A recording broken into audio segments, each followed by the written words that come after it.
Hi guys, this is my interview for the MASV chair. Hi everyone, my name is Jack Schmitzer. I'm from Waukesha, Wisconsin. It's about 20 minutes outside of Milwaukee. My chapter affiliation is Theta Delta Chi. Outside of school and Greek life, I enjoy playing guitar, lifting weights, and cooking up healthy meals for myself and reading. I chose to apply for a role on the Men Against Sexual Violence Coalition because I'm committed to making this campus as inclusive, safe, and enjoyable for all. I figured that the perfect place to make sure I was fulfilling my commitment was a fraternity and sorority life, a community that has been inclusive and welcoming to me on campus. I think that MASV is such a great opportunity to use Greek life in a positive way to make a difference on our campus. So this is the second question. I think the root cause of sexual violence on our campus is a lack of education on proper consent. I think that hookup culture is very prevalent on campus, particularly in Greek life. I think that this attitude can lead to proper and enthusiastic consent being lost sometimes. Not to say it always is, but I think that sometimes it is. This lack of consent leads to issues when it comes to sexual violence, because lack of education is the root cause of sexual violence. Prevention begins with proper education on healthy consent, with a particular emphasis on clear communication and mutual respect in all interactions. All right, moving on to the third question. I am one of the 2 senior rush chairs at Theta Delta Chi, which means I was responsible for leading my brotherhood through rush this past semester and the upcoming semester, organizing rush events and choosing the future members of our house. There's no doubt rush is a stressful time, as everybody who's watching this interview surely knows, for both active and potential new members.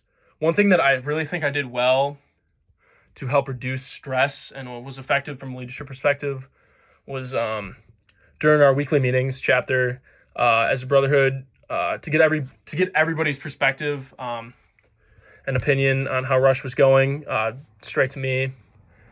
These open conversations helped reduce the stress to make sure everyone's voice was heard. It's a brotherhood. Everybody should be heard. But I'm just a leader, so it's my role to delegate everybody and make sure everybody feels heard and their voice is projected. I guess one thing that I would have did different as a leader was to have been more adaptable. Sometimes I tend to get stuck in my own ways. I have this idea that needs to go one particular way, and to be a great leader, you have to be able to adapt and change with your environment and what's thrown at you. Moving on to the fourth question. To me, healthy masculinity is a concept that emphasizes positive and constructive expressions of masculinity that are rooted in respect, empathy, and equality. It rejects harmful stereotypes and behaviors that promote dominance, aggression, and suppression of emotions. As a MASV chair, I see social justice intersecting with sexual violence in addressing power dynamics that can lead to sexual violence. Social justice involves addressing systematic inequalities and power imbalances that contribute to sexual violence, and those power balances are sometimes exploited, and that's what causes sexual violence. Healthy masculinity involves recognizing and challenging these power dynamics, in my opinion, whether they exist in institutions, relationships, or just society as a large. Moving on to the fifth question. I think that overall, the IFC community regarding sexual violence is genuinely a culture of zero tolerance, and towards any behavior that could be seen as harmful.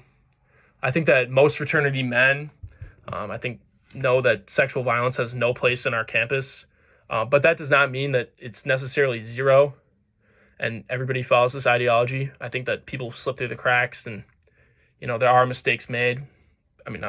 Mistakes. Balancing the challenge of addressing peers on the topic of sexual violence while also supporting a survivor-centered lens requires a multifaceted approach of fostering accountability, promoting bystander intervention, and supporting survivors of sexual violence in every IFC chapter.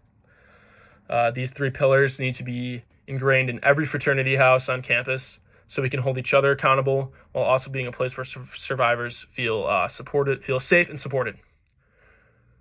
Moving on to the 6th question. I think that just based on my experience, that I would be best suited for Director of Marketing and Public Relations. However, I do think I could fulfill any responsibility on the coalition board. Like I said, I'm working on that adaptability. I think that I have all the leadership qualities that are needed to fulfill such a serious and role that's so important on campus. Moving on to the 7th question.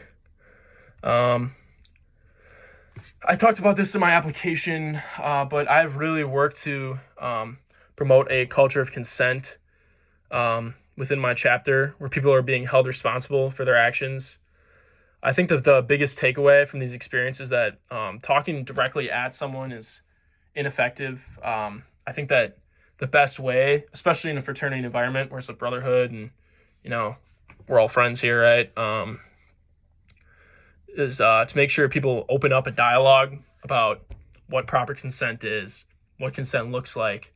If you see something wrong, what should you say? Who should you say it to? I think that open discussion is most effective. I don't think that 20-year-old guys enjoy being just talked at about that stuff.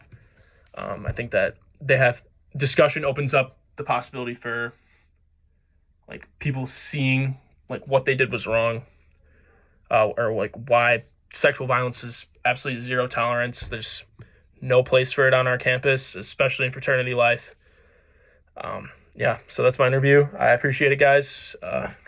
Thank you.